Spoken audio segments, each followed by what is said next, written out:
situation, parce que tu règnes. Parce qu'il y a un peuple ce matin qui ne veut pas rester la bouche fermée, mais qui veut commencer à célébrer le Seigneur par sa louange et par ses prières. Oui Seigneur, ce matin, on veut te glorifier, on veut t'honorer, parce qu'on a la conviction ce matin qu'on a la victoire et que peu importe les situations, on veut proclamer la victoire. Peu importe les détresses, on proclame la victoire. Peu importe les choses qui nous font du mal, qui nous font du tort, on proclame la victoire. Oui Seigneur, ce matin, d'un commun accord, on veut proclamer ta victoire. Et sur ta victoire, on veut marcher. Sur ta victoire, on est conquérant. Sur ta victoire, on veut te louer, Seigneur Jésus. Que ce matin, il y ait une atmosphère de liberté en ce lieu. On repousse les ténèbres et on proclame ta lumière. On repousse les ténèbres et on proclame ta divine lumière. Est-ce qu'il y a un peuple ce matin qui peut pousser un cri de joie parce que c'est le jubilé et parce que tu règnes, tu es victorieux. Alléluia.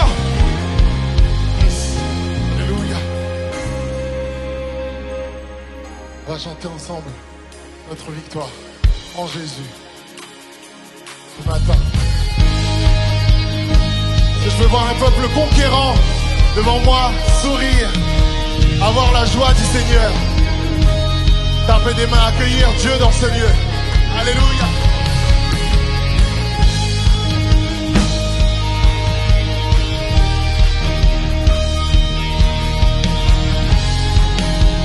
On va simplement dire, je veux danser et louer.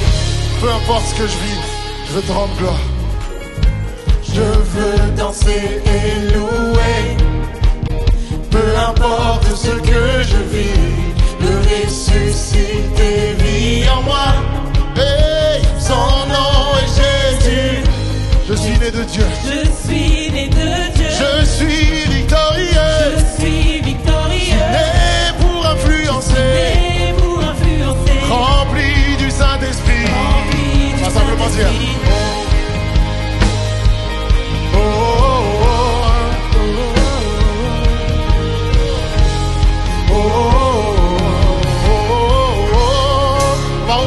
Je veux danser et louer.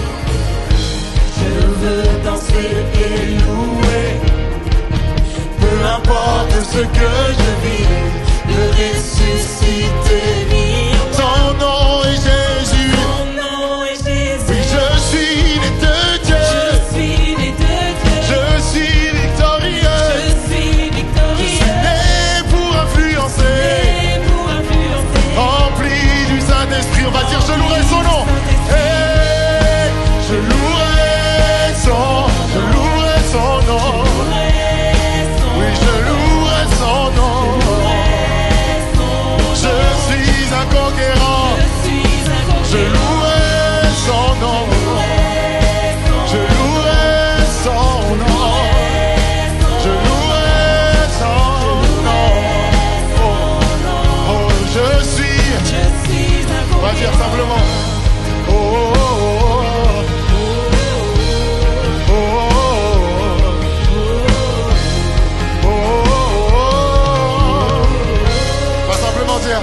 Toute arme forgée contre moi est vide.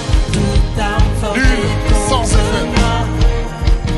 Et nul est sans le ressuscité. Vit. Son nom est Jésus. Toute arme forgée contre que tu peux déclarer ça avec puissance ce matin. Parce que le ressuscité qui vit en toi est victorieux. Son nom est Jésus. Oui, je suis né de Dieu. Je suis victorieux. Je suis né pour influencer. Oui, rempli du Saint-Esprit. Je suis né de Dieu encore une fois. Hey, je suis né de Dieu. Je suis victorieux. Je suis né pour influencer. Oui, rempli du Saint-Esprit.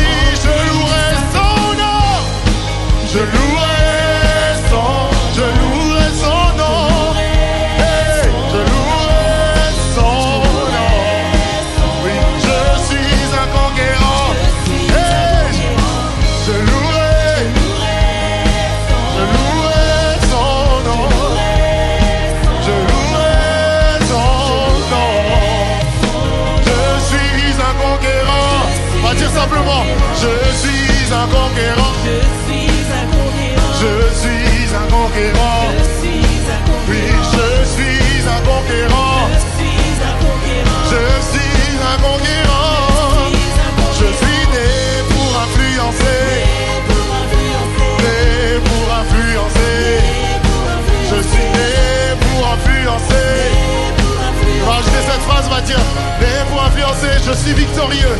Je suis victorieux. Je suis victorieux. Je suis victorieux. Je suis victorieux. Je suis victorieux. Je suis victorieux. Oui, je suis. Est-ce que je peux vous entendre ce matin? Je suis victorieux. Oui, je suis victorieux. Je suis victorieux. Je suis victorieux. Je suis victorieux. Je suis victorieux. Je suis victorieux. Oui, je suis. On va dire ensemble. Je louerai son nom. Je louerai son. Je louerai son nom. Alléluia, je louerai son nom. Je suis un conquérant. Je louerai son nom. Je louerai son nom. Louerai son nom. Son nom, je suis un conquérant. Je suis un conquérant. Je suis un conquérant. Oui, je suis un conquérant. Je suis un conquérant. Je vais faire la différence. Je suis né pour influencer. Oui, né pour influencer. Oui, né pour influencer. Né pour influencer. Je suis victorieux. Je suis victorieux. Ce matin, prends ta victoire. Je suis victorieux. Je suis victorieux. Déclare-le. Je suis victorieux. Encore une fois. Oui, je suis victorieux. Oui, je suis victorieux. Hey, je suis victorieux en toi, Jésus. Je suis victorieux. On va le dire. Je suis un conquérant. Je suis un conquérant. Je suis un conquérant. Je suis un conquérant. Je suis un conquérant. Je suis un conquérant. Je suis un conquérant. Oui, je suis un conquérant. Je suis un conquérant. Oui, je suis né pour influencer. Oui, né pour influencer. Oui, né pour influencer. Oh, simplement on va dire, je louerai son nom, louerai à jamais ton nom, Jésus. Ton nom est élevé au-dessus de tout. Je louerai ton nom. Je louerai ton nom, Yahweh. Je louerai ton nom. Je suis un conquérant. Alléluia. Amen. Ce matin, est-ce que je peux entendre des conquérants élever le nom de Jésus dans la salle? Applaudir et faire exploser un bruit de louange dans ce lieu. Parce que Dieu a tout gagné à la croix pour nous. Alléluia. Alléluia. Non, je ne mourrai pas, mais je vivrai. Et je raconterai les merveilles de l'Éternel. Toute ma vie. Ma bouche chantera tes louanges, Père. Mon cœur t'adore. Mon cœur t'honore. Car tu es mon sauveur. Tu es mon maître. Et par toi, j'ai la victoire. Alléluia. Alors si c'est ton cas ce matin, je vais t'inviter à chanter avec moi. Faire monter ta louange vers le roi des rois. Est-ce qu'on est d'accord avec ça? Hey!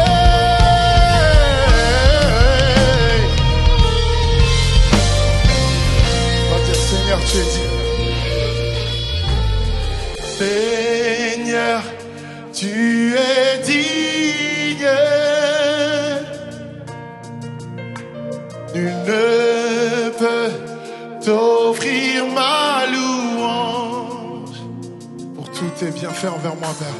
Pour tous tes bienfaits envers moi, ne peut t'offrir ma louange. Nul ne peut t'offrir ma louange. Alors Seigneur, je viens t'offrir toute ma louange. Reçois, ô Jésus, toute ma louange. Je viens t'offrir, je viens t'offrir toute ma louange. Reçois, ô Jésus, toute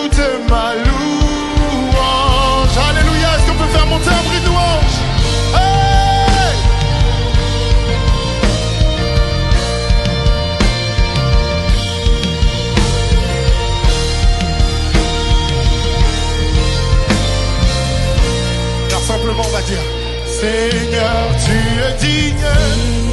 Seigneur, tu es digne. Ne peut t'offrir ma louange pour tous tes bienfaits. Tout est bien fait envers moi. Nul ne peut T'offrir ma louange. On va dire oui Seigneur, Seigneur, tu es digne. Ne peut t'offrir ma louange pour tous tes bienfaits envers moi, pour tous tes bienfaits envers moi. Il ne peut t'offrir ma louange. Alléluia, je viens t'offrir ma louange. Seigneur, je remets mon cœur devant toi. Toute ma louange, je viens t'offrir toute ma louange. Reçois, oh Jésus. Alors si de tout ton cœur tu chantes cette louange, tu vas tout remettre à Dieu et lui dire simplement toute ma louange, toute ma louange. Alléluia. Voici. Reçois, oh Jésus, toute ma louange. Toute ma louange, toute ma louange. Voici ma louange. Reçois, oh Jésus, toute ma louange. Alléluia. Non, je ne me tairai point, je te louerai à jamais. Tant que je respirerai, tant que je respirerai, je te louerai à jamais. On peut dire ça ensemble, non, je ne me tairai point. Je ne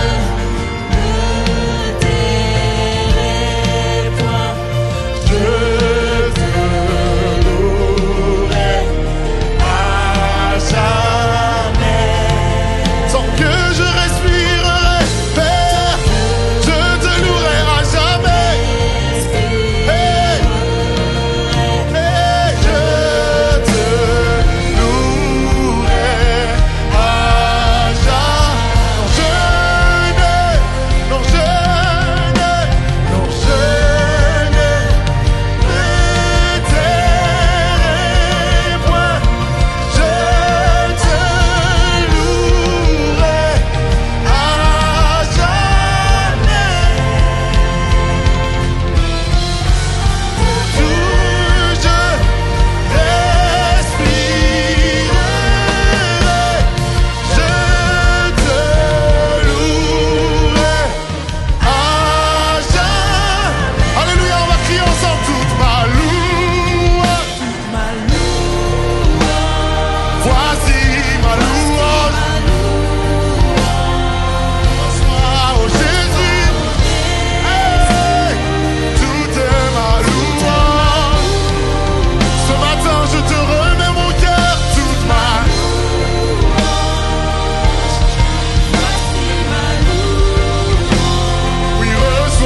Continuez d'élever le nom du Seigneur.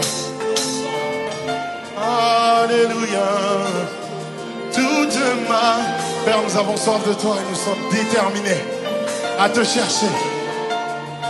Parce que tu es celui qui est au-dessus de tout. En toi, nous avons la victoire. Alléluia. Alors jamais je ne m'arrêterai de te chercher. Chercher ta présence. Jamais nous ne cesserons de te chercher car nous sommes oui, déterminés à te trouver. Jamais nous ne cesserons de te chercher car nous sommes, c'est simple, déterminés à te trouver. Jamais nous ne cesserons de te chercher car nous sommes déterminés. Alléluia. Je cherche ta présence, Père, ce matin. Non, jamais nous. J'ai soif de toi, soif de ton esprit. Ne cesserons de te chercher car nous sommes déterminés. Alors on va lui dire, viens Seigneur. Alléluia. Viens Seigneur. Viens Seigneur. Oui, viens Seigneur. Viens dans ce lieu, Yahweh. Oui, viens Seigneur. Viens Seigneur. Oui, viens Seigneur. Nous t'attendons, Prince de paix. Viens Seigneur. Oui, viens Seigneur. Viens Seigneur. Tu as ta place dans ce lieu, Jésus. Alléluia. Viens, on va dire simplement qu'il règne à jamais. Tu règnes à jamais. Alléluia. Tu règnes à jamais, Jésus. Règne à jamais. Tu règnes à jamais. Règne à jamais. Règne à jamais. Oh, tu règnes à jamais. Jamais nous, jamais nous ne cesserons De te Père, nous chercher aurons- car nous sommes Tu es la source d'eau vive. Nous voulons venir à toi à chaque instant, déterminés car en toi nous à avons la te vie. trouver. Jamais nous ne cesserons de te chercher, car nous sommes déterminés à te trouver. Jamais nous, ce matin, nous ne sommes pas venus simplement vivre un culte, mais nous sommes venus te chercher, Père. Chercher ta présence. Oui, déterminés à te trouver. Jamais nous ne cesserons de te chercher, car nous sommes déterminés. Alors on va lui dire, viens Seigneur. Hey, viens Seigneur. Oui, viens Seigneur. Oui, viens Seigneur. Oui, viens Seigneur. Viens Seigneur. Oui, viens Seigneur. Viens Père, nous t'accueillons. Viens Seigneur. Fais ton œuvre dans ce lieu. Viens Seigneur. Touche les cœurs ce matin.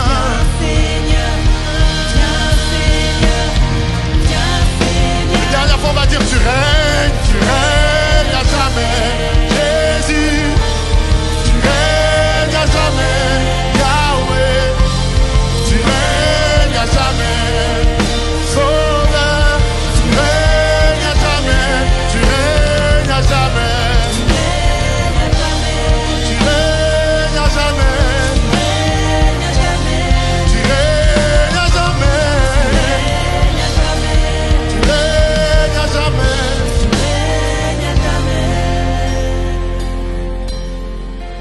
Non, je ne me tairai point. J'élève ma louange Parce que tu es celui qui mérite tout l'honneur, toute la gloire. Mon cœur t'adore, mon cœur t'exalte. Respirerai chaque jour de ma vie. Quand je pourrais faire une inspiration et une expiration, je voudrais te louer et je veux te louer car tu le mérites. Non, je ne... Alléluia.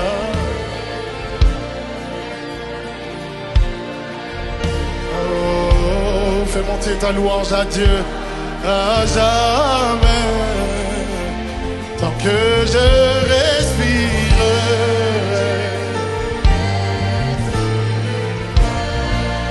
je te louerai, oh, à jamais. Vous savez, notre louange, aujourd'hui, ta victoire commence par ta louange. Texte de la Bible qui nous dit...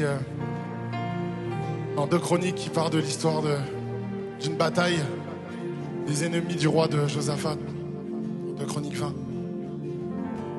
Et elle relate du fait qu'il y a 3 peuples qui sont en train de venir en guerre contre le peuple d'Israël, contre le roi Josaphat. Donc 1 contre 1 ça va, 2 contre 1 c'est un peu chaud, 3 contre 1 c'est vraiment chaud. Et là Josaphat il se dit bon il faut consulter le Seigneur. Il appelle son peuple à faire un jeûne en fait, pour consulter le Seigneur et savoir quoi faire dans cette situation. Et en fait, alors qu'ils étaient dans ces temps-là, Dieu révèle sa parole par un lévite et il dit qu'ils auront la victoire. Non pas parce qu'ils vont combattre, mais parce que c'est Dieu qui combat. Et ce matin, je pense que tu vas devoir saisir le fait que tu ne combats pas par tes propres forces. Que la victoire, elle n'est pas par tes propres mains, ni par ta force physique, ni par ta force intellectuelle, mais bien par l'Esprit du Seigneur, la force du Seigneur. C'est lui le puissant guerrier.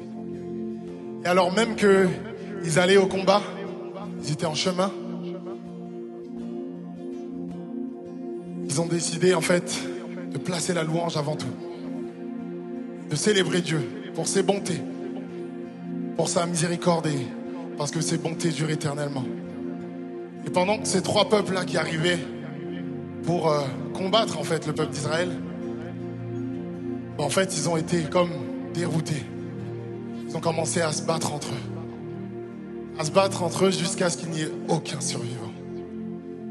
Donc en fait, ils ont même pas, le peuple de Dieu, le roi Josaphat n'a même pas eu le temps d'arriver sur le champ de bataille que Dieu leur avait déjà donné la victoire.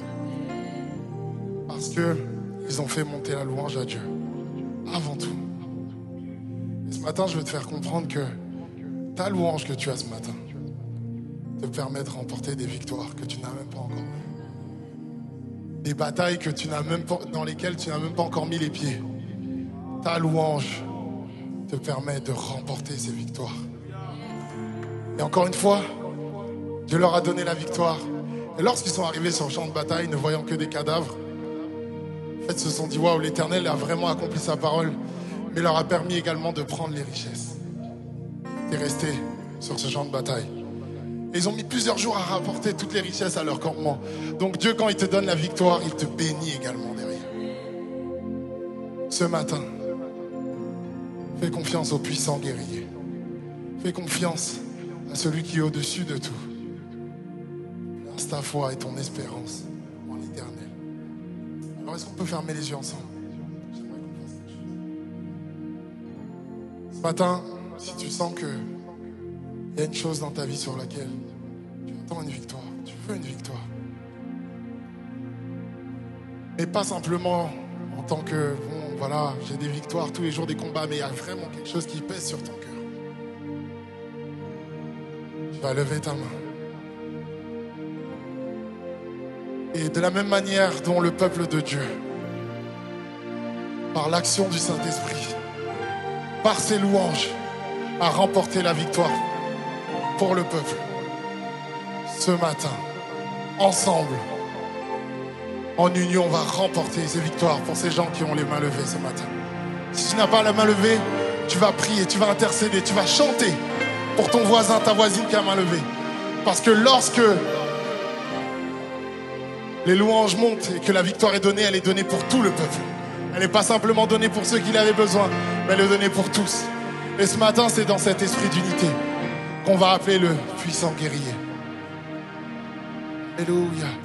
Garde ta main levée. Et ensemble, on va aller remporter cette victoire.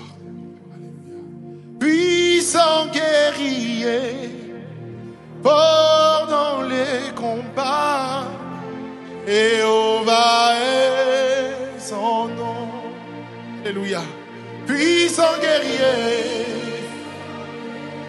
fort dans les combats, Jéhovah est. On va redire puissant guerrier. Puissant guerrier. Oui, tu es fort dans les combats. Jéhovah est son nom. Alors puissant guerrier. Faisons appel à toi ce matin, Père, parce que tu nous permets de remporter les victoires. Jéhovah est ton nom. Oui, puissant guerrier. Oui, fort dans les combats. Jéhovah est ton nom. Oui, puissant guerrier. Fort dans les combats. Jéhovah est ton nom. On va dire Jéhovah est, Jéhovah est son nom.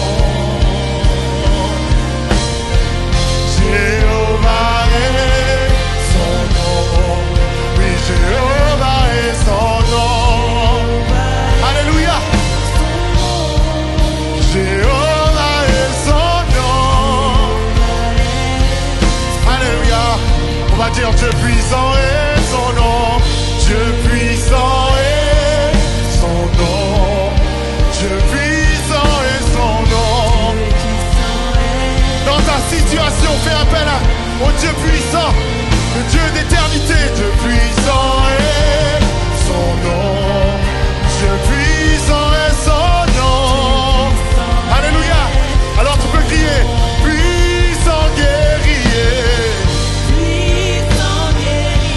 Fort dans les combats, Jéhovah est puissant guerrier. Oui, tu es fort dans mes combats, Jéhovah est. Alléluia. Puissant guerrier, Seigneur. Oui, tu combattras pour moi. Je remporte la victoire en ton nom. Alléluia. Si tu crois que tu as reçu cette victoire, dis puissant guerrier, fort dans mes combats. Jéhovah est son nom. Alléluia. On va dire Dieu puissant est son nom. Dieu puissant est. Oui, Dieu puissant est son nom. Alléluia. Oui, Dieu puissant est son nom. Hey, Dieu puissant est son nom. Dire, puissant guerrier, fort dans les combats.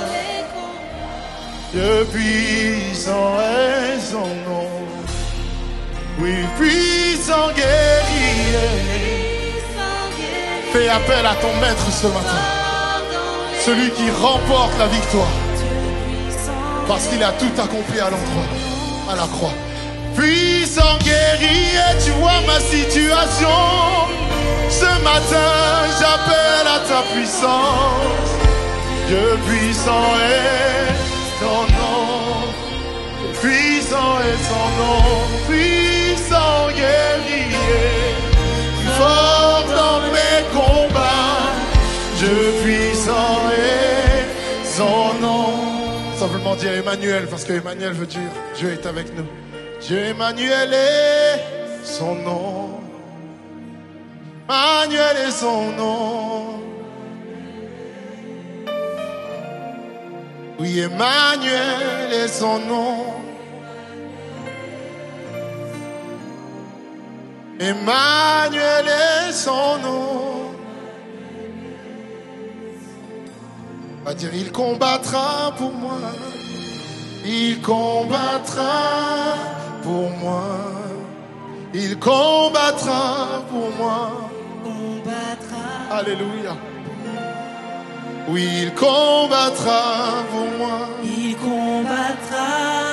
Ne passe pas à côté de ce temps. Il combattra pour moi. Il combattra.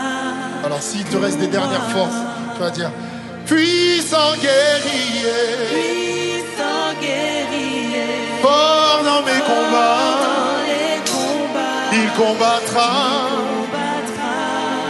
Pour moi. Oui, puissant guerrier. Puissant guerrier. Tu changes la situation. Fort dans les combats. Il combattra. Il combattra pour moi. Seigneur, tu vois mon cœur, tu vois ce qui pèse. Puissant guerrier. Puissant guerrier. Fort dans mes combats. Dans mes combats. Oui, tu combats pour moi. Oui, tu combats pour moi. Tu es le puissant guerrier. Puissant guerrier. Oui, tu es fort dans mes combats. Dans mes combats. Tu combattras pour moi. Alléluia. Alléluia. Combattra pour moi. Il combattra pour moi. Combattra pour moi.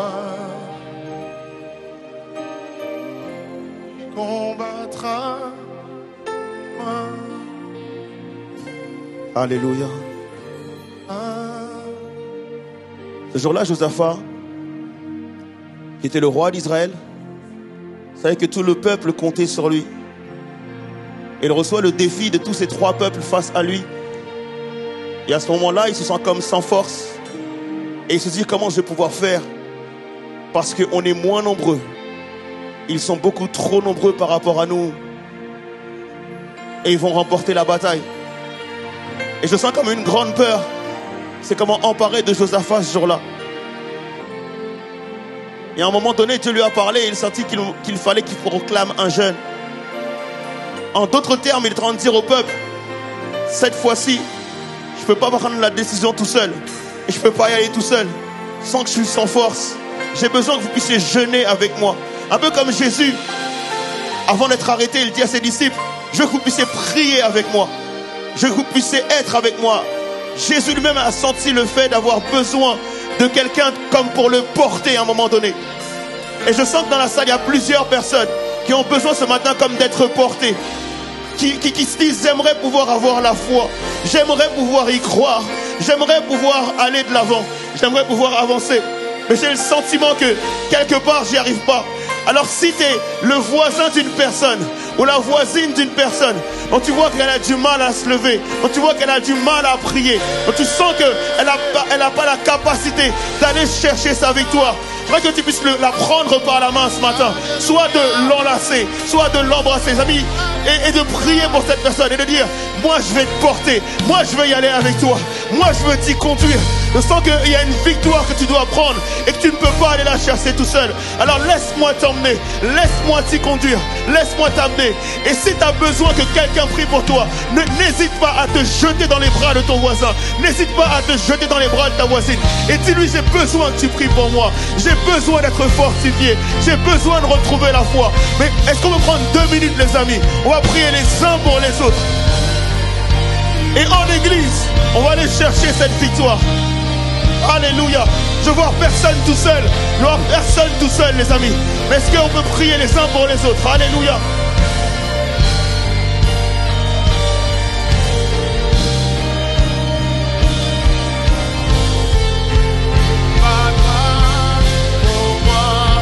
Puissant guerrier.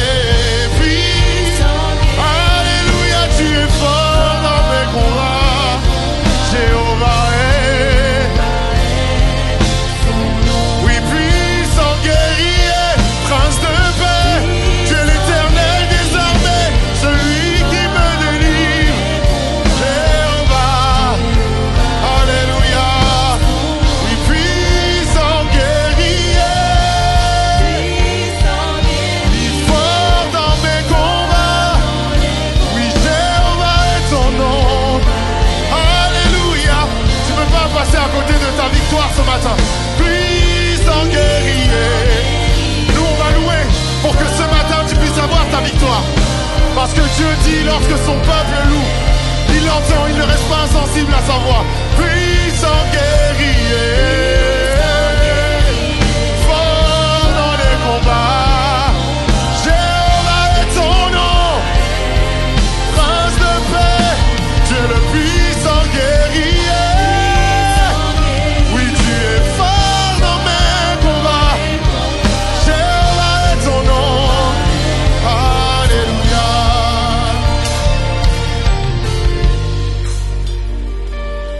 Alléluia, Jéhovah est ton nom. Oui, Jésus est ton nom. Oh, prince de paix est ton nom. Oh, El Shaddai est ton nom. Oui, j'irai ton nom. Yahweh est ton nom. Mon sauveur est ton nom. Oh. Alléluia. Alléluia. Et pendant les 2 minutes que nous avons là maintenant, les amis, je voudrais que quelqu'un puisse se lever et commencer à célébrer la victoire de son voisin et la victoire de sa voisine. Je ne te demande pas de célébrer ta victoire, mais je te demande de célébrer la victoire de ton voisin. Alléluia. Alléluia. Alléluia. Célèbre pour ton voisin maintenant. Célèbre pour ta voisine maintenant. Ne célèbre pas ta victoire, mais célèbre sa victoire. Alléluia. Célèbre sa victoire maintenant. Célèbre sa victoire maintenant. Alléluia. Réjouis-toi pour ton voisin maintenant. Réjouis-toi pour ta voisine maintenant. Alléluia.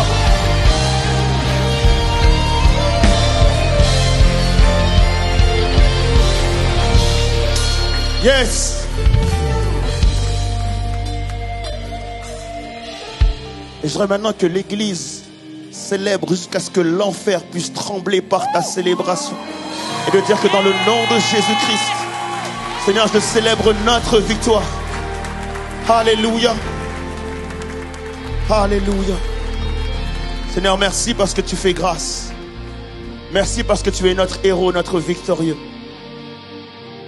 Seigneur, alors qu'on va pouvoir encore continuer à parler de toi, je prie que chaque personne puisse repartir avec une provision ce matin. De la même manière que tu as permis au peuple d'Israël de se retrouver sur ce champ de bataille et que chacun puisse repartir chez lui ou chez elle avec une provision de la victoire. Je prie que quelqu'un parte avec quelque chose dans sa main ce matin. Alléluia. Et que toutes les personnes qui sont rentrées dans ce lieu avec les mains vides, avec les sacs vides, puissent partir avec des sacs remplis, Père, dans le nom de Jésus. Je sais que tu n'as pas fini ton œuvre, mais que tu la continues. Je sais que la louange ne s'arrête pas, mais qu'elle continue. Et au travers de cette prédication, Père, je te prie de bénir ton assemblée et que de permettre, Seigneur Dieu Papa, que chaque personne, Seigneur Jésus, puisse se connecter à la victoire que tu remportes pour nous par la foi en Jésus-Christ, dans le nom de Jésus. Amen et Amen. Alléluia. On peut reprendre place, les amis.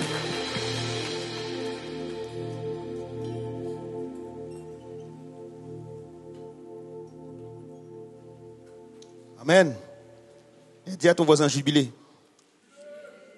Ah, c'est timide ça. Dis à ton voisin jubilé.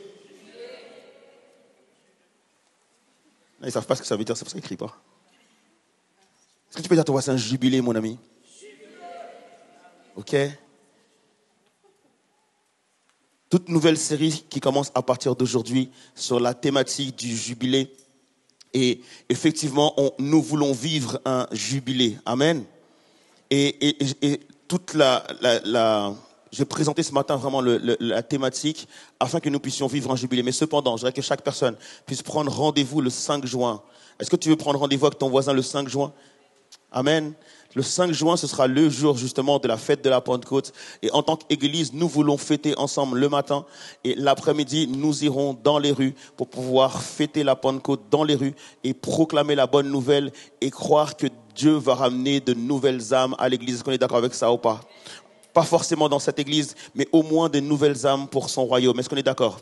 Amen. Et donc, du coup, je te demande de prendre rendez-vous avec ton voisin ou ta voisine. Est-ce que vous avez déjà été dans une fête qui doit prendre place pour plusieurs jours? D'aller dans une espèce de célébration ou dans une conférence qui doit faire 3 jours, 4 jours, 2 jours. En général, en fait, dès le début de la fête, tu te rends compte de ce qui va se passer ou pas après. Est-ce qu'on est d'accord avec ça ou pas? Quand tu vas dans un mariage, dès le début du mariage, tu te dis « Ah, ce mariage-là, ça va être lourd ». Quand tu vas dans une célébration, dès le commencement de la célébration, tu te dis « Ah, cette célébration-là, ça va être le feu ». Dès que tu vas dans une fête, et tu te rends compte en fait du début de la fête, ça annonce quelque part tout ce que la fête va prendre. Et quand le début ou la fête commence mal, en général, tu rames pendant toute la fête. Est-ce qu'on est d'accord avec ça ou pas?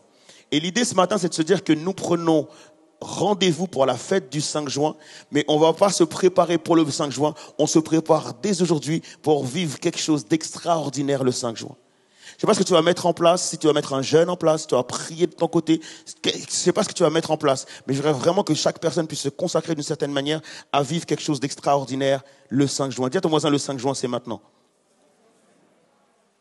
Ah non, en gros, dans la manière dont tu l'as dit, c'est-à-dire que tu ne vas pas venir.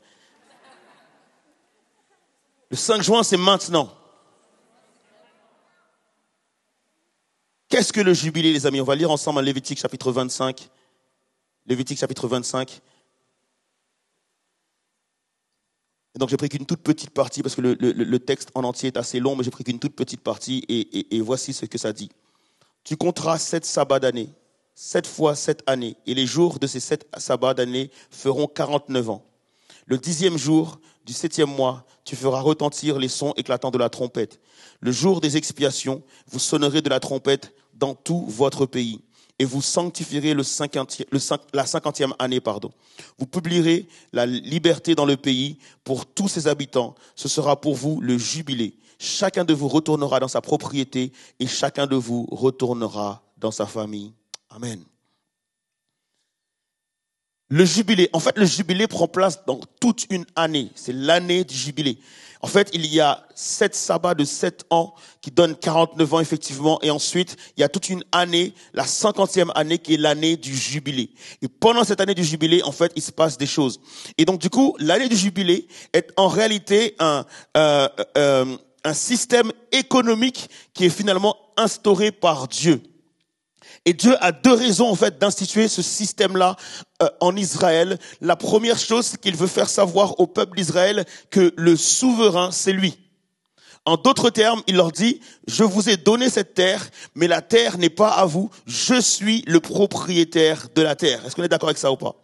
Et c'est lui qui est souverain et donc tout lui appartient. C'est ce qu'on dit tous les jours. Seigneur, ma vie t'appartient, mon argent t'appartient, tout t'appartient, la terre t'appartient. Il y a un texte qui dit que c'est à l'Éternel la terre et ce qu'elle renferme, le monde et ce qu'il habite.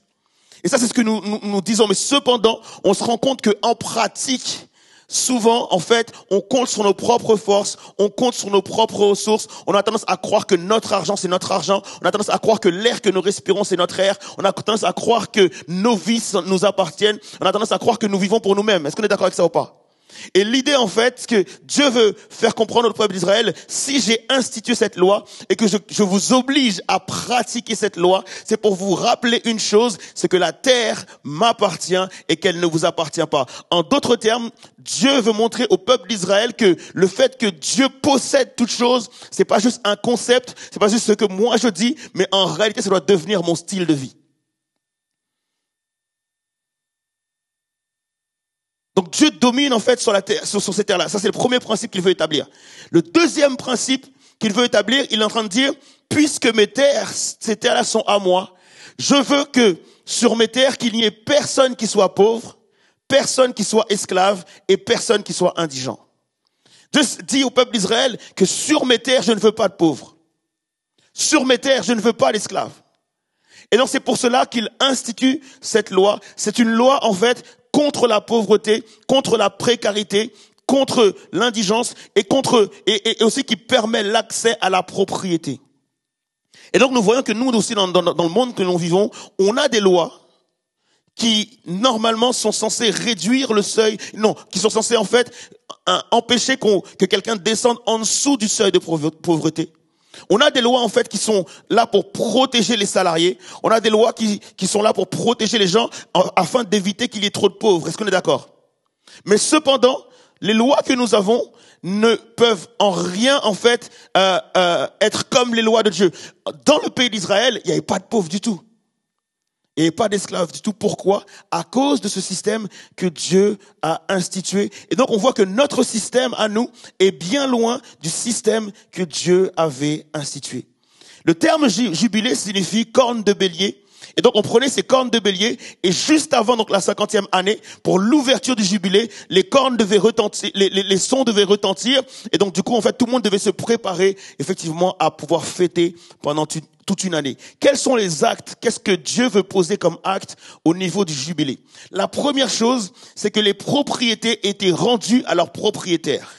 Ce qui se passe, c'est qu'en Israël, lorsque tu avais accès à une propriété et que finalement, en fait, tu n'en prenais pas soin, ou bien peut-être que tu n'étais pas forcément un bon agriculteur, peut-être que ta propriété ne t'a rapporté pas beaucoup d'argent, et donc du coup, tu commençais à t'endetter, tu commençais à avoir des dettes, et si tu arrivais dans une situation où tu ne pouvais plus rembourser tes dettes, ce que tu pouvais faire, c'est que tu pouvais vendre cette propriété.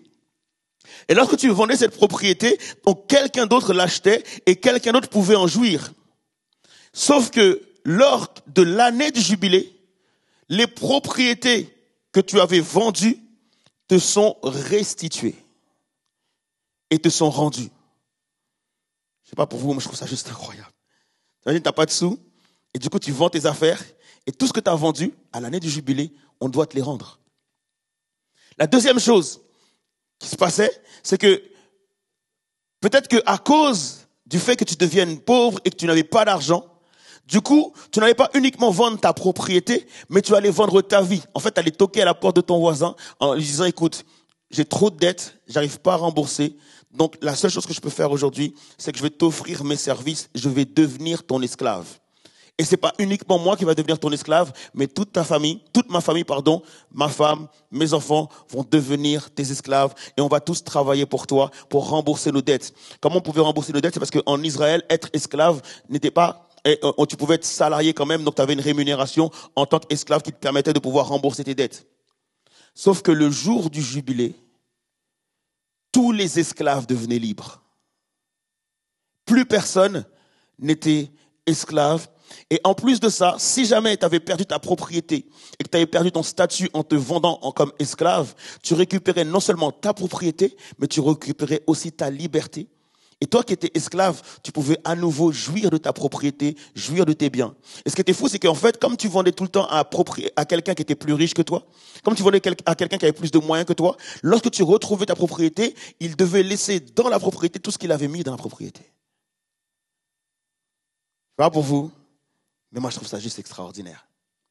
Je me dis, je suis dans un pays comme ça, je vis plein d'espoir. Tu sais, si un jour je deviens pauvre, et si un jour je deviens esclave, si un jour même je perds tout, je sais qu'il y aura une année où je pourrai absolument tout récupérer. En réalité, jubilé signifie je récupère. Quand on parle de jubilé et la fête du jubilé, ça signifie je récupère. Je vous prie de vous mettre à la place du peuple d'Israël et d'avoir cette fête-là instituée dans votre nation, dans votre pays. Je me demande comment il devrait être plein d'espoir. C'est-à-dire, en d'autres termes, tu ne perdais jamais rien. Parce que tout ce que tu pouvais perdre, tu pouvais récupérer. Je voudrais demander à quelqu'un ce matin, est-ce qu'il y a des choses que tu as pu perdre? Est-ce que tu as encore ta joie? Est-ce que tu as encore ta paix? Est-ce que tu as encore l'harmonie? Est-ce que tu es encore à l'aise? Est-ce que tu te sens bien? Est-ce que tu vis bien? Est-ce que tu vis Dieu? Est-ce que tu vis le royaume de Dieu? Est-ce que tu as toujours la joie de l'Éternel qui est ta force? Ou est-ce que ce matin, peut-être que tu as perdu quelque chose? Et j'aimerais te dire que si tu places ta foi en qui tu sais, tu peux absolument tout récupérer. Parce que jubilé signifie je récupère. Et quelqu'un qui se dit maintenant je rentre dans le jubilé, ça signifie que je commence à récupérer. Est-ce qu'il y a des personnes qui veulent rentrer dans leur jubilé à eux ce matin? Les esclaves retrouvaient leur liberté. Les dettes étaient remises. Les terres étaient rendues.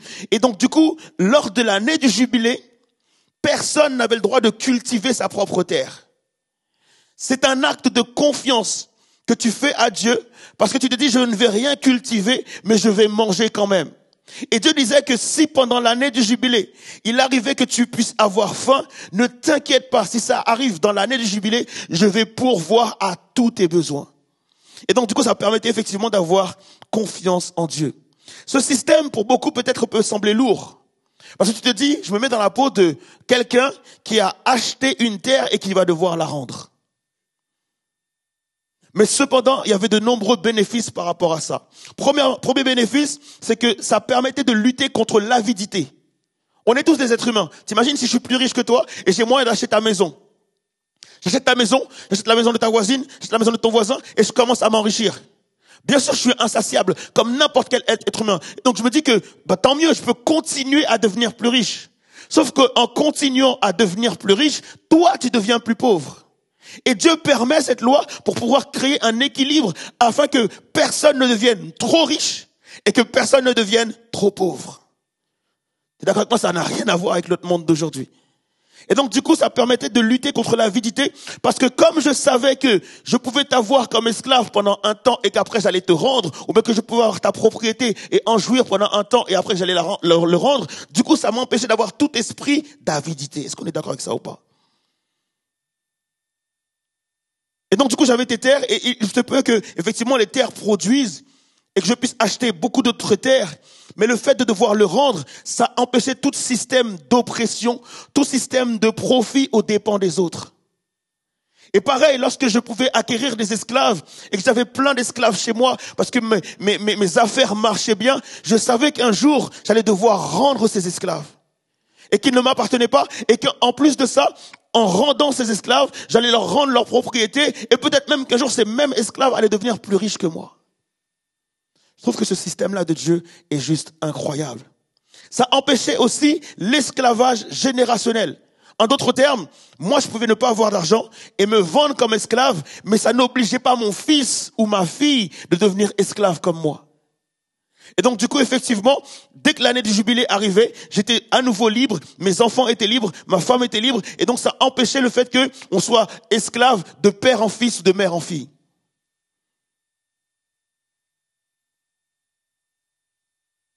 Et c'était bon parce qu'il y avait effectivement une limite de temps à chaque chose et que je pouvais récupérer effectivement tout ce que j'avais pu perdre.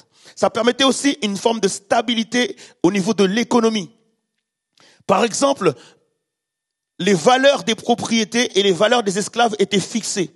En d'autres termes, si par exemple je vendais ma maison quelques mois ou quelques semaines ou quelques années avant le jubilé, je ne pouvais pas la vendre trop cher parce que le nouveau propriétaire allait pas avoir le temps d'en jouir. Par contre, si je devais vendre ma maison au tout début de l'année du jubilé, donc je pouvais la vendre à un plus grand prix parce que le nouveau propriétaire allait en jouir jusqu'au prochain jubilé. Cependant, même si je pouvais la vendre plus cher, mais je ne pouvais pas la vendre trop cher, il y avait toujours un prix qui était fixe. Et donc, je devais pouvoir la vendre juste au prix normal pour ne pas abuser du nouveau propriétaire ou du nouveau acquéreur. Dans le sens où on voit aujourd'hui, des fois, les gens, ils survendent leur maison. Ils survendent les choses, alors qu'en Israël, à l'époque, tu pouvais juste vendre au bon prix. Et donc, ça garantissait la paix, ça garantissait l'harmonie. En d'autres termes, personne ne pouvait pointer du doigt quelqu'un en lui disant « mais toi, t'es qu'un esclave. Toi, t'es qu'un pauvre. Toi, tu ne vaux rien. Toi, tu ressembles à rien. » Pourquoi? Parce que tu savais très bien que à l'année du jubilé, cette personne-là qui avait perdu son statut allait pouvoir le retrouver. Aujourd'hui, s'il y a de tels comportements, c'est parce que cet espoir qu'avait le peuple d'Israël, on ne l'a plus aujourd'hui. Aujourd'hui, quand tu deviens pauvre, tu dis c'est la fin de tout. Aujourd'hui, quand tu deviens pauvre, tout le monde te méprise. Aujourd'hui, quand tu perds ton boulot, tu perds ton emploi, ou tu perds un statut, tu perds des revenus, et tu ne vis plus aussi bien qu'avant, tout le monde te méprise. Même les gens te tournent le dos, même ton téléphone ne sonne plus. Pourquoi? Parce qu'on a le sentiment qu'à partir du moment où tu fais banqueroute, ou que tu fais faillite, c'est fini. Alors que ce système d'espoir qu'il y avait en Israël te permettait de faire faillite un jour, mais pas faire faillite pour toujours. Et te permettait de tout récupérer. Ce système de jubilé aussi nous rappelait quelques attributs de Dieu. Et ça permettait au peuple d'Israël de se rappeler qui était Dieu. Le peuple pouvait se rappeler que Dieu est bon et qu'il est miséricordieux. T'imagines, il n'y a qu'un Dieu bon et qu'un Dieu miséricordieux pour pouvoir faire une telle loi. Permettre à des gens qui perdent des choses de pouvoir les récupérer. Et donc ce système permettait de se rappeler que Dieu est bon. Et la personne qui, le jour du jubilé, récupérait ses biens, il rentrait chez lui et il avait toute une année pour fêter ça, pour dire Seigneur, je suis reconnaissant du fait que tu es un Dieu bon, du fait que tu es un Dieu merveilleux. Mes erreurs ne m'amènent pas à l'indignité ou à la honte ou à la culpabilité, mais au contraire, tu me fais miséricorde, tu me fais grâce et tu me rends tout ce que j'avais perdu. Tu me rends la liberté si j'étais esclave, etc., etc. Ça permettait aussi de comprendre que Dieu prend soin des gens. Et parfois on l'oublie. On a le sentiment que Dieu prend soin des choses spirituelles. Mais en fait, ce système te permettait de comprendre que Dieu prenait soin des choses matérielles, prenait soin de ton état physique, de ton état moral, au niveau de ta santé émotionnelle. Dieu prend tout soin de toutes ces choses. Dieu est le Dieu souverain à qui tout appartient. Les esclaves, les biens, les maisons, la terre, et il en disposait comme il voulait, il partageait à qui voulait, il rendait à qui voulait, etc., etc. Et ça nous permettait vraiment de comprendre la dimension de notre Dieu au travers de cette loi qu'il a pu faire. Mais cependant, lorsqu'on parle de jubilé, il faut nous rappeler une chose, c'est que dans l'Ancien Testament, il y a un tas d'événements qui préfigurent quelque chose de beaucoup plus grand dans le Nouveau Testament. Dis à ton voisin, il y a plus grand qui arrive. Et c'est ça qui est magnifique dans la Bible. Par exemple, lorsque tu prends l'histoire de Noé, tu dis Noé a eu une arche, et par cette arche, en fait, il a sauvé la vie de 8 personnes. Il a sauvé la vie de différents animaux, il a pu sauver la vie de 8 personnes. Qu'est-ce que préfigure l'arche? L'arche est un aperçu tellement minime de ce qu'est l'Église. L'Église n'est pas une arche, mais l'Église est un grand bateau où les gens peuvent rentrer, être en sécurité et pouvoir être sauvés, non pas du déluge, mais de l'enfer. Et c'est beaucoup plus grand qu'effectivement l'arche de Noé. L'Église, c'est l'Église de Jésus-Christ. C'est lui qui a pu la bâtir, c'est lui qui a pu la créer, la concevoir. Et il dit, moi je bâtirai mon Église et les portes de l'enfer ne prévaudront point contre elle. Et donc, quelle est la réalité qu'il y a derrière le jubilé? En réalité, on se rend compte que le jubilé n'est pas un événement, mais le jubilé est une personne. Le jubilé est une personne. Et nous n'avons pas à fêter le jubilé tous les 50 ans, les amis. Mais le jubilé est une personne qui nous permet de fêter en réalité le jubilé tous les jours. Parce que la réalité et la personne qui est derrière le jubilé n'est autre que Jésus-Christ. Et Jésus-Christ veut te dire ce matin, il y avait le jubilé en Israël qui permettait un certain nombre de choses. Mais aujourd'hui, je veux être ton jubilé. Et Jésus voudrait savoir s'il y a quelqu'un dans la salle qui reçoit Jésus-Christ comme étant son véritable jubilé. Jésus-Christ, pourquoi il est le jubilé? Parce que premièrement, Jésus-Christ est notre sauveur. En d'autres termes, avant Jésus-Christ, je n'étais qu'un esclave. Avant Jésus-Christ, j'avais tellement de dettes. Avant Jésus-Christ, j'étais incapable de me sauver moi-même. Avant Jésus-Christ, j'étais incapable d'être bon, incapable d'être la personne que je suis aujourd'hui. Mais en Jésus-Christ, j'ai été libéré de mon esclavage. En Jésus-Christ, j'étais libéré de mon esclavage. Et bien plus encore, non seulement je suis libéré de mon esclavage, mais en lui, j'ai le pouvoir et l'autorité sur le péché qui me rendait esclave. Et c'est pour cela que, en Israël, lorsque on lisait la Bible, on lisait les rouleaux, à un moment donné, lorsqu'on tombe sur Romains 8, verset 1er, il est dit, il n'y a plus aucune condamnation pour ceux qui sont en Jésus-Christ. Et lorsqu'on lit ce texte à l'église, personne ne réagit. Mais à l'époque, étant donné que eux, ils connaissent l'histoire d'Israël, ils savent ce que ça veut dire vivre en captivité, ils savent ce que ça veut dire vivre en esclavage, ils savent ce que ça veut dire être sous l'emprise du péché. Ils savent ce que ça veut dire être déporté et être chez un autre peuple et ne pas retrouver sa maison. Ils savent tout ça. Et donc lorsque Paul dit il n'y a plus aucune condamnation, ils ne regardent pas Paul comme ça en disant mais qu'est-ce que tu racontes là? Mais au contraire, ils se lèvent tous et ils chantent, ils dansent de joie parce qu'ils comprennent que avant ils étaient esclaves et que maintenant il n'y a plus de condamnation sur leur vie. Ils savaient que avant la loi disait que celui qui a péché, il a pour condamnation la mort, mais en Jésus-Christ, tu as la vie et la vie éternelle. Et rien que pour ça, l'église était en fête. Aujourd'hui, les amis, on attend qu'il y ait un miracle. On attend que Dieu fasse quelque chose pour nous. Mais Dieu a déjà fait quelque chose pour toi. Dieu t'a déjà donné une raison de le célébrer. Dieu t'a déjà donné une raison de le louer. J'ai envie de te dire que même si Jésus ne faisait plus rien pour toi à partir d'aujourd'hui, tu devrais le célébrer quand même parce qu'il a déjà fait assez pour être digne d'être célébré et d'être adoré et d'être loué. Il y a trop de gens aujourd'hui qui, à cause de leur situation et leurs circonstances, ils sont comme Timoré en train de dire, Seigneur, tant que tu me délivreras pas, je ne te louerai pas. Mais Jésus est en train de te dire ce matin, je t'ai déjà délivré, j'ai déjà été à la croix pour toi, je me suis fait esclave moi-même pour ta vie, je suis descendu de mon trône de gloire et j'ai été à la croix, là où on condamnait les prisonniers et les brigands. J'ai pris ça pour toi et tu devrais pouvoir me louer rien qu'à cause de ça.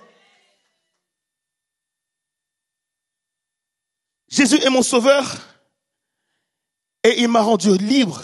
Et c'est pas juste un concept, mais c'est une réalité. À cause du péché, j'avais des dettes. Et le pire dans les dettes, c'est quand tu n'as pas la possibilité de pouvoir rembourser tes dettes. Lorsque tu es esclave, en fait, tu travailles, tu rembourses quelques dettes, mais en même temps, tu amasses aussi d'autres dettes. Là, tu te rends compte que quelqu'un qui doit rembourser à une personne est obligé d'emprunter à cette personne de quoi lui rembourser. En d'autres termes, tu ne finiras jamais de rembourser la personne. Et donc, c'est la dette que nous avions auprès de Dieu, qui était notre créancier et qui disait qu'à chaque fois que tu péchais, en fait, la dette s'accumulait. Et donc, du coup, comme la dette s'accumulait, tu ne pouvais jamais rembourser. Et Dieu a dit un jour, par Jésus-Christ, il va prendre sur ses épaules à lui ton péché. Il va payer le prix de ta dette afin que tu sois libre et que tu n'aies absolument aucune dette. Nous n'avons plus la dette du péché car Jésus a tout pris. Il en a payé le prix et aujourd'hui tu es totalement libre. Et non seulement tu es libre du péché, mais par son esprit, tu as reçu le pouvoir pour ne plus pécher. En d'autres termes, tu n'es plus esclave. Une autre chose, c'est que on comprend que la grâce est supérieure à la loi. Le jubilé était en fait une loi de Dieu pour permettre aux gens de récupérer ce qu'ils avaient perdu. Et donc, du coup, ils devaient attendre 50 ans pour l'obtenir. Je prie d'imaginer une personne qui deviendrait pauvre juste après le jubilé. Il doit attendre 50 ans pour être à nouveau libre. Une personne qui devenait esclave juste après le jubilé devait attendre 50 ans pour pouvoir être à nouveau libre. Et moi, je me réjouis aujourd'hui du fait que la grâce a dépassé la loi. Du fait que ce que la loi ne pouvait pas faire, la grâce a pu le faire. La loi pouvait te libérer une fois tous les 50 ans. La grâce te libère tous les jours. La Bible dit que là où le péché a abondé, la grâce a surabondé. La grâce te permet de venir chaque jour au pied de Dieu. La grâce te permet de venir chaque jour demander à Dieu pardon. La grâce te permet chaque jour d'être pardonné de ton péché. La grâce te permet de chaque jour être restauré, être lavé, être à nouveau blanchi. Chaque jour, tu peux te présenter devant Dieu. Par la grâce en Jésus-Christ, le jubilé n'est pas tous les 50 ans, mais le jubilé pour moi est tous les jours. Avant, j'avais pas de famille. J'avais pas de maison, j'avais pas de foyer. Ce qui se passe en Israël, c'est que lorsque quelqu'un était un nouveau ou quelqu'un n'était pas du peuple d'Israël, quelqu'un était un étranger, il arrivait dans le peuple d'Israël et donc du coup, il devait commencer par travailler pour quelqu'un parce qu'il n'avait pas de biens, étant donné que tous les biens avaient été distribués juste après la conquête de Canaan. Et donc, du coup, on avait pris les tribus, et dans chaque tribu, on élisait des patriarches, on élisait des personnes, et on leur disait, ça c'est ta terre, ça c'est à toi, ça c'est à toi, ça c'est à toi. Et donc, les terres avaient été distribuées juste entre les gens du peuple d'Israël. Et lorsque tu étais un étranger, et que tu rentrais dans le peuple d'Israël, donc du coup, tu rentrais sans rien. Et en fait, tu devenais esclave. Pour pouvoir justement commencer à gagner un peu de sous, pour pouvoir avoir l'espoir un jour de posséder quelque chose. Et ce qui se passe, c'est que dans l'année du jubilé, alors que tu étais un étranger, et alors que tu étais esclave, tu étais toi aussi libéré, alors que tu faisais pas partie du peuple d'Israël. Et tu pouvais devenir un membre du peuple d'Israël, et tu pouvais aussi avoir un accès à la propriété. Nous, effectivement, la Bible dit que nous n'étions pas un peuple, qu'on n'était absolument rien. Mais en Jésus-Christ, tu as une famille. En Jésus-Christ, tu as un foyer. En Jésus-Christ, tu as une maison. Tu as une famille spirituelle qui est l'Église. Et tu es incorporé à cette famille. Et la même espérance qu'il y a pour cette famille d'avoir un jour des propriétés là-haut, parce qu'on avait perdu nos propriétés, nous aussi. Et en Jésus-Christ, on récupère nos propriétés. Et c'est Jésus qui dit, moi, je m'en vais vers le Père. Et là-haut, je vous ai préparé une place. Il y a là-haut une place pour toi. Il y a là-haut une maison pour toi. Il y a là-haut un foyer pour toi. Il y a là-haut une maison. Sur la porte, il y a écrit ton nom. Et personne ne peut déloger ton nom de cette porte, parce que c'est Dieu qui a inscrit ton nom dans le livre de vie. Et personne ne peut retirer ton nom de ce livre. Ce que je comprends, les amis, c'est que dès qu'on me parle de jubilé, on me parle de récupérer. Ce que je comprends, en fait, c'est que Dieu est en train de me dire, Abed, tu as perdu tellement de choses et tu ne sais même pas ce que tu as perdu. J'ai envie de dire à quelqu'un ce matin, il y a plus que ce que tu crois. Il y a plus que ce que tu crois. Des fois, nous, on a l'impression d'avoir perdu des choses simplement parce qu'on le voit. Mais il y a tellement de choses que tu as perdues que tu ne vois même pas. Il y a tellement de choses que tu as perdues que tu ne réalises même pas. Et quand on parle de jubilé, c'est comme si Jésus te dit, maintenant, tu sais que je suis le héros de l'histoire, mais je veux être ton héros et je veux récupérer ce que tu as perdu. Je veux récupérer ce que tu as perdu. Et quand on parle de héros, on parle de quelqu'un qui va combattre pour nous. On voit quelqu'un qui va faire la guerre pour nous. Le frère Rubens, le pasteur Rubens, tout à l'heure, a introduit le culte en disant qu'il y a eu un jour un combat entre David et Goliath. Mais ce combat-là, en fait, c'est le combat de deux héros.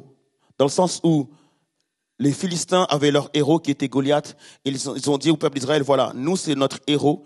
Et tant que vous n'aurez pas trouvé un autre héros de votre côté pour le combattre et pour pouvoir le vaincre, eh ben, on va vous assiéger.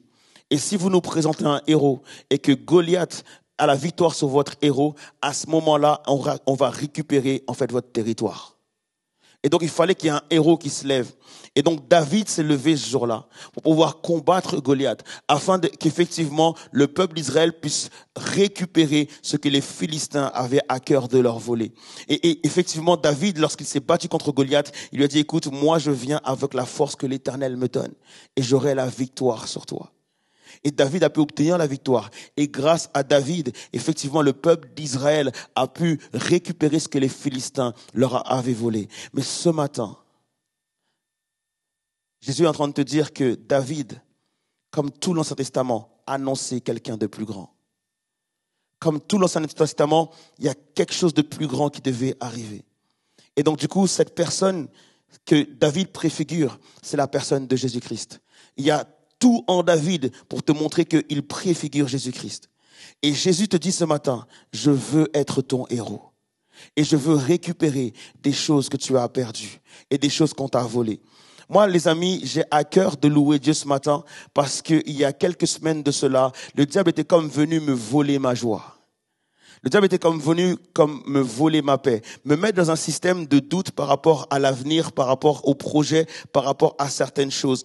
Et je veux ce matin, en fait, me tenir debout pour lui déclarer qu'au nom de Jésus-Christ, je ne perdrai absolument rien. Au nom de Jésus-Christ, si jamais j'ai perdu quelque chose, au nom de Jésus-Christ, je crois que je vais le récupérer. Et je vous le dis aujourd'hui parce que bientôt, lorsque je prêcherai un message sur tout ce que j'ai récupéré en Jésus-Christ, je pourrai vous témoigner tout ce que Jésus m'a rendu au centuple. Mais je voudrais qu'une personne, en fait, ce matin puisse comprendre que c'est pas la victoire d'Abel, mais c'est la victoire de l'Église toute entière. Et que Jésus, ce matin, veut se déclarer dans ta vie comme étant un héros. Et il veut comme susciter ta foi pour te dire, est-ce que tu vas te lever ce matin ou est-ce que tu vas continuer à rester assis, à regarder à droite et à gauche et à voir et à compter les mouches qui volent, ou enfin tu vas te lever pour dire, Seigneur Jésus, oui, tu es mon héros et oui, je veux avoir ma victoire. Oui, Seigneur Jésus, je ne veux pas rester assis et oui, je veux combattre. Et qu'est-ce que tu peux dire à ton voisin? Est-ce que tu as pris ma photo aujourd'hui? Est-ce que tu m'as vu aujourd'hui? Tu verras que celle ou celui que je serai demain sera tout autre. Moi, je prends un rendez-vous, les amis, le 5 juin. Et je crois que ce jour-là, Jésus va rendre à l'Église tout ce que le diable lui a volé. Toutes les personnes qui étaient censées être au milieu de nous, en train de donner gloire à Dieu, et que le diable est en train de voler leur âme, est en train de voler leurs biens, est en train de voler de leur propriété, est en train de voler leur vie, est en train de voler leur joie. Je crois que dans le nom de Jésus, on les verra joyeux, on les verra victorieux. Ceux qui sont malades seront guéris. Ceux qui ont perdu des choses vont pouvoir les retrouver à cause de l'Église qui a décidé de se déplacer. Mais comme je vous l'ai dit en entrée,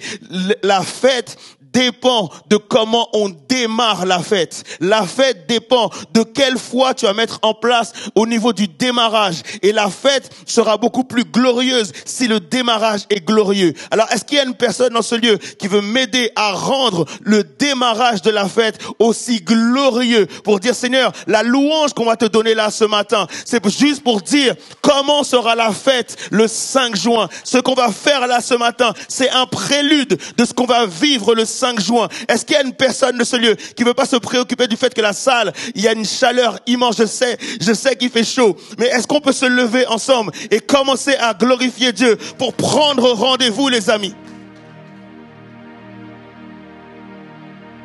Ce matin, j'ai à cœur qu'on puisse prendre rendez-vous et de dire, Seigneur, je veux commencer à te louer parce que cette louange qu'on va faire, c'est pour dire qu'il y a des choses que je vis peut-être aujourd'hui, que je ne dois absolument pas les vivre le 5 juin. Je ne sais pas si tu as une tristesse, mais si tu as une tristesse ce matin, je te prie de déposer ta tristesse ici, parce que ta tristesse ne peut pas t'accompagner le 5 juin. Si tu vis une situation compliquée, qui te met dans une sorte de peur, dans une sorte de doute, de dire, Seigneur, je veux, par ma louange, laisser ça ici ce matin. De la même manière que Josaphat a réuni le peuple, ils ont commencé à louer Dieu. Et pendant qu'ils louaient, Dieu était en train d'agir. Il y a une personne qui doit dire, ok Seigneur, tu vois ce combat que je mène depuis des mois, et des mois, et des mois, et des mois, et des mois. Seigneur, ce matin, c'est terminé. Est-ce qu'il y a une personne qui a assez de foi pour dire, Seigneur, tout s'arrête ici et maintenant. Tout s'arrête ici et maintenant. Est-ce qu'il y a une personne qui se dit, Seigneur, je sais que tu es mon héros. Je sais que tu es mon Jésus. Je sais que tu es mon sauveur. Je sais qu'en toi, j'ai déjà la victoire. Alors, tout s'arrête ici et maintenant. Là, je vais demander vraiment à des personnes qui se disent, Seigneur, je veux par la foi déclarer que tout s'arrête maintenant. Je veux déclarer que mes chaînes se brisent maintenant. Je veux déclarer que mes dettes s'arrêtent maintenant. Oh, je parle à une personne là qui a une dette financière et qui ne sait pas comment rembourser cette dette. Je veux que tu déclares dans le nom de Jésus que cette dette s'arrête maintenant. Il y a une personne qui a besoin de déclarer que ma victoire, c'est ici et maintenant. Il y a une personne qui doit déclarer, je ne sortirai pas de ce lieu dans la défaite. Je ne sortirai pas de ce lieu dans le doute. Je ne sortirai pas de ce lieu dans la peur. Je ne sortirai pas de ce lieu dans la crainte. Mais dans le nom de Jésus, je sortirai la tête haute.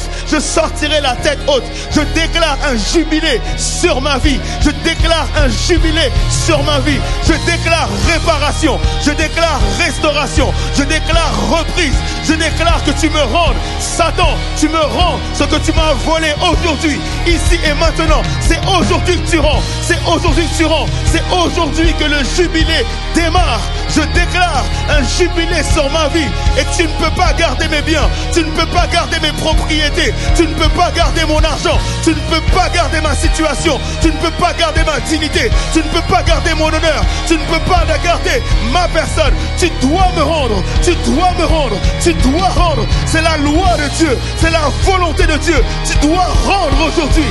Tu dois rendre aujourd'hui tout ce que tu as volé, tout ce que tu as pris, la joie que tu as pris, la paix que tu as pris, toutes les choses que tu as pris, tu dois les rendre. Il y a une personne qui m'aide à déclarer ça aujourd'hui. J'ai besoin d'être aidé, j'ai besoin d'être poussé, les amis. Est-ce qu'on peut déclarer ensemble que le diable doit rendre? Il doit rendre, il doit rendre dans le nom de Jésus. Il y a une église qui loue pour que tu rendes. Il y a une église qui déclare que tu dois rendre. Il y a une église qui acclame le Seigneur Jésus parce que tu dois rendre. Seigneur Jésus, je veux que tu te lèves ce matin dans le nom de Jésus. Toi qui es assis sur ton trône, je prie que tu te lèves ce matin et que tu tiennes en face de mon ennemi. Tu es mon héros, tu es mon guerrier, tu es mon héros, tu es mon guerrier. Et je veux t'acclamer afin que Seigneur, tu puisses combattre pour moi.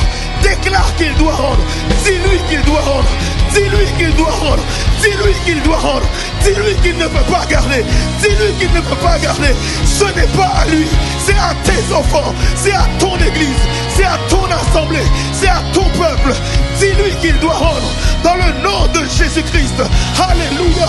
Est-ce qu'on peut célébrer Jésus? Alléluia. Alléluia. Alléluia. Alléluia. Alléluia. Alléluia.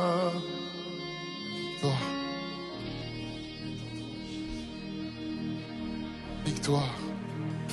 Et vends pas de moi ce matin, mais de toi-même.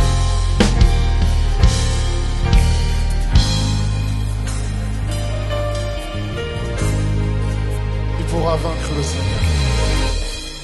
Il pourra vaincre le Seigneur. Nul ne peut, nul ne pourra. Qui pourra vaincre notre roi? Nul ne peut, nul ne pourra. Oh, oh, oh,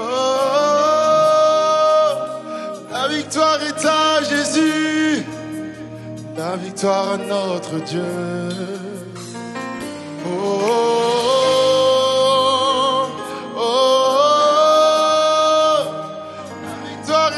Jésus, la victoire à notre Dieu. On pourra ensemble. Qui pourra vaincre le Seigneur? Nul ne peut, nul ne pourra. Qui pourra vaincre notre roi? Nul ne peut, nul ne pourra.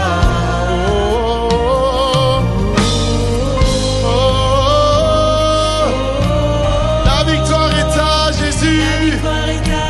La victoire à notre Dieu. Oh, oh, oh, oh. La victoire est à Jésus. La victoire à notre Dieu. Attends une dernière fois. Qui pourra vaincre le Seigneur? Qui pourra vaincre le Seigneur? Nul ne peut, Ne pourra. ne pourra. Qui pourra vaincre notre roi? Qui pourra vaincre notre roi? Nul ne peut, nul ne pourra. Oh, oh, oh, oh. La victoire est à Jésus. La victoire à notre Dieu. On va chanter. Oh, oh, oh, oh. La victoire est à Jésus. La victoire à notre Dieu. Oh, oh, oh, oh, oh. La victoire est à Jésus. La victoire à notre Dieu. Oh, oh, oh,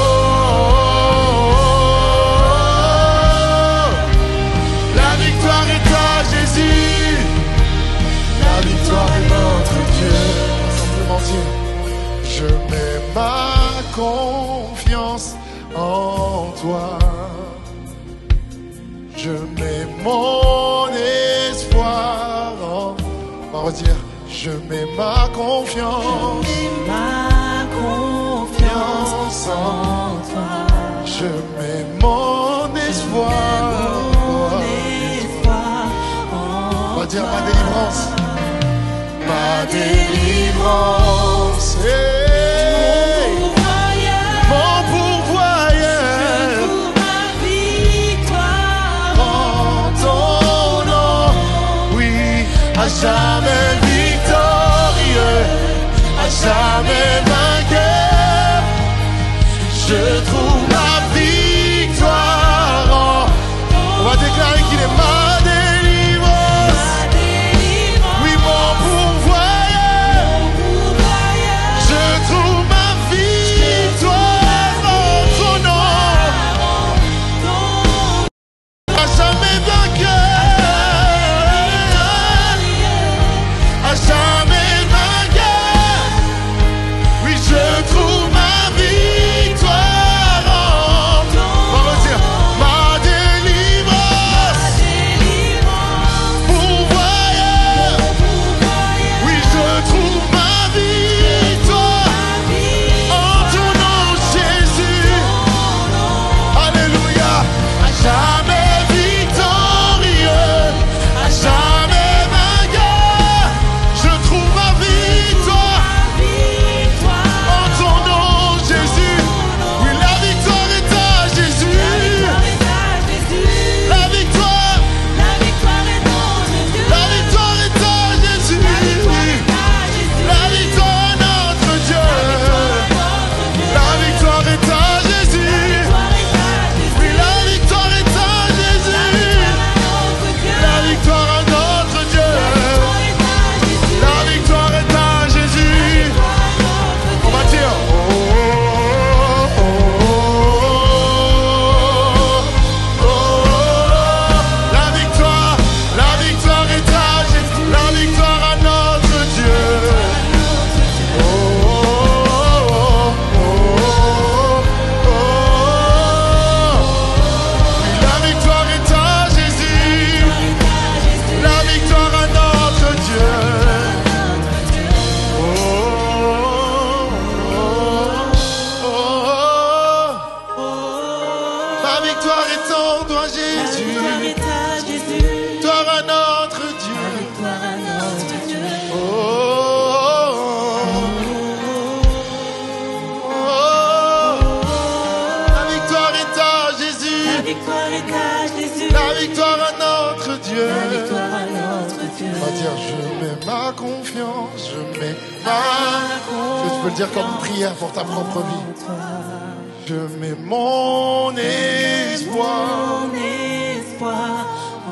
peux le dire à ton Dieu. Je mets ma confiance. Père, je ne vois peut-être pas encore le champ de bataille, mais je crois que tu me donnes cette victoire. Je crois que ce que je vais vivre pendant ces semaines à venir vont être un shift dans ma vie. Mon confiance en toi, mais mon espoir en toi. Mon espoir en toi. La dernière fois, je mets ma confiance en toi. Je mets mon espoir. Pas simplement dire, tout simplement. Ma délivrance, mon pourvoyeur, je trouve ma victoire. Non, non, jamais victorieux, jamais vainqueur. Je trouve ma victoire en ton. Dernière fois, ma délivrance.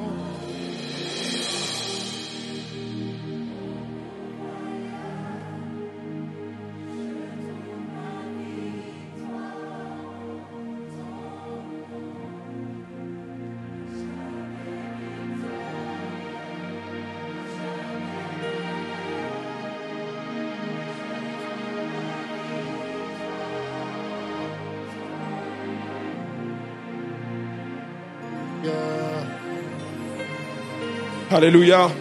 Est-ce qu'il y a un peuple ce matin qui poussait un cri de joie? Est-ce qu'il y a un peuple victorieux en ce lieu? Est-ce qu'il y a un peuple qui peut crier jubilé, s'il vous plaît? Est-ce qu'il y a un peuple qui peut crier jubilé? Alléluia. Gloire à Jésus. Merci Père éternel. Merci parce que ce matin on marche ta victoire. Elle est assurée. Alléluia. Je vous prie de prendre place, les amis. C'est pour moi aussi de dire au revoir à toutes les personnes qui suivent en ligne. Que le Seigneur vous bénisse. Passez une excellente semaine. Alléluia. Amen.